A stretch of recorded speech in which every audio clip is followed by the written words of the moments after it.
Margulis and his team, with the help of their new healer, once again face the Hydra, determined to defeat it this time. Immediately, Margulis begins to come up with a plan. He and Lyra will go to the front, Armia will cover them with magic, and Siberia will attack from behind with a surprise strike. However, Lyra stops the attack, stating that she cannot go to the front because she is a healer. Margulis is shocked to hear this, as Laust always took the front. Lyra is incredulous, struggling to accept that the former healer was forced to be on the front lines. Margulis explains that Laust often spent most of his time dodging attacks, and sometimes even counterattacked. In fact, he was the one who managed to cut off one of the Hydra's heads. In the end, Margulis agrees that Lyra should not go to the front, but will support them with antidotes. We now return to our heroes, who are delivering the loot from their latest adventure. Seeing the quality of the loot, Amherst warns Laust not to put Narcina at risk. However, Laust replies that since it's just the two of them, they're being more cautious. Amherst suggests that they might want to look for another member, such as a warrior or a mage. That way, they could take on more dangerous monsters and earn more money. For the moment, things seem to be going well. If they keep this up, they could rent an entire house and use it as a base, a luxury within reach of groups with good incomes. This would be great for both of them, as they would have more space to store items, save money, and if they wanted, they could even turn it into their little love nest. Laust reflects for a moment and mentions that the Thunderblades had their own house, although he lived in the closet. Hearing this, Amherst tells him that it was probably for the best that he was kicked out. Meanwhile, the Thunderblades have suffered yet another defeat. Margulis, visibly frustrated, wonders why they can't defeat this Hydra. Lyra, who is healing young Armia, replies that it's because he insists on facing it head-on, despite not being strong enough. Margulis and Siberia realize that Laust was actually a great help. Even though he often complained about his job and didn't realize that he was being taken advantage of, Margulis wonders why Laust had to leave. Siberia immediately reminds him that it was Margulis who kicked him out. That's when the blonde has a brilliant idea. They should ask Laust to come back. After all, they are the famous Thunderblades,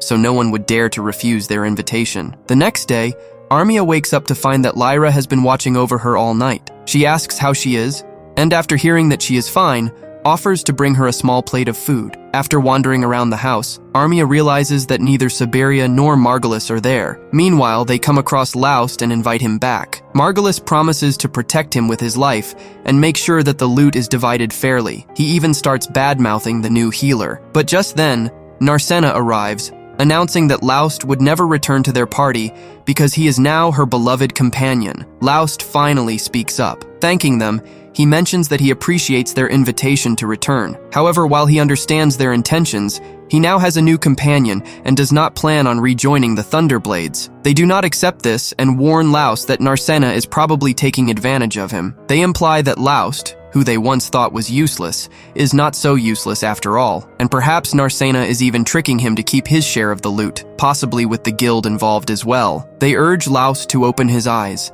saying that Narcina isn't his friend and is deceiving him. At that moment, Laust grabs Margulis by the arm and tells him that while he holds no grudge against them, he will not let anyone hurt Narcina. With that, Laust and Narcina leave together. Frustrated, Margulis heads to Amherst and asks him to introduce someone strong, someone who can keep up with him. He is determined to defeat the Hydra. Just then, a young boy volunteers. After observing him for a moment, Margulis decides to test him by challenging him on the spot, only to be instantly defeated. Everyone is stunned at the outcome. Initially embarrassed, Margulis decides to keep him on the team, as all he needs is someone skilled with a sword, regardless of the fact that the boy keeps his face covered. Plus, they have no other choice. If the Thunderblades fail to defeat the Hydra, their reputation will be ruined. That's when the boy introduces himself as Shig. Meanwhile, Narcina hears someone knocking on Laust's door. When she sees who it is, she realizes it's Sheila, and can't help but think that he might be trying to get ahead of her. In the end,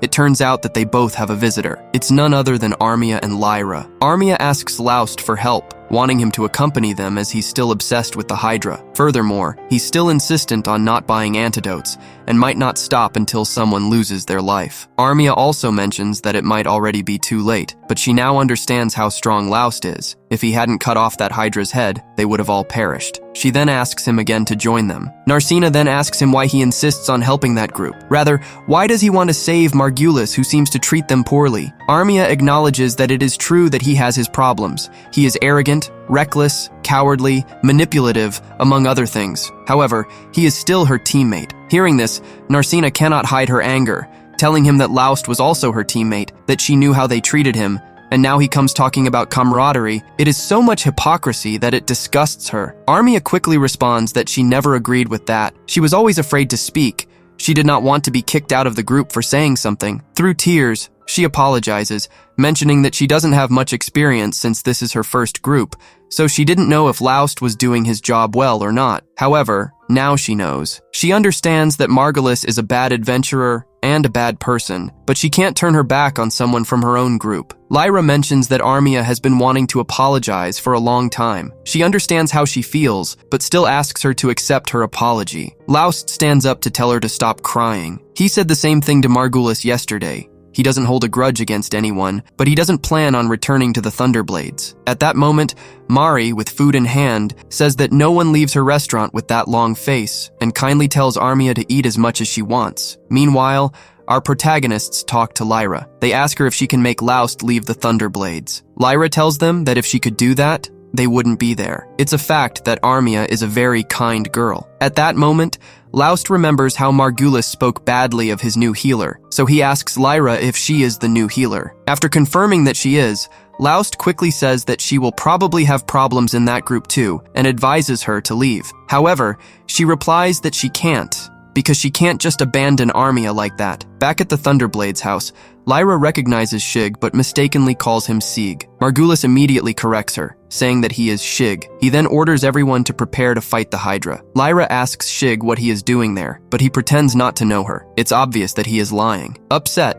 Lyra tells him he should stop acting like that, thinking he probably just accepted another terrible job. Shig turns away. However, when he turns his back, Lyra recognizes Ronaldo's sword and asks if he stole it. Shig quickly tells her that he inherited that sword from his mentor, so it is not stolen. But realizing that he has lost control, he impersonates Shig again and asks him who this Ronaldo is. Lyra finally puts the matter aside, and as she leaves, tells him to stop talking like that. And so, our heroes and the Thunderblades embark on their new adventure, especially the latter, who will once again face the Hydra. If you've reached this point in the video, don't forget to leave the word Exquisito in the comments. Thank you very much, and see you in the next video.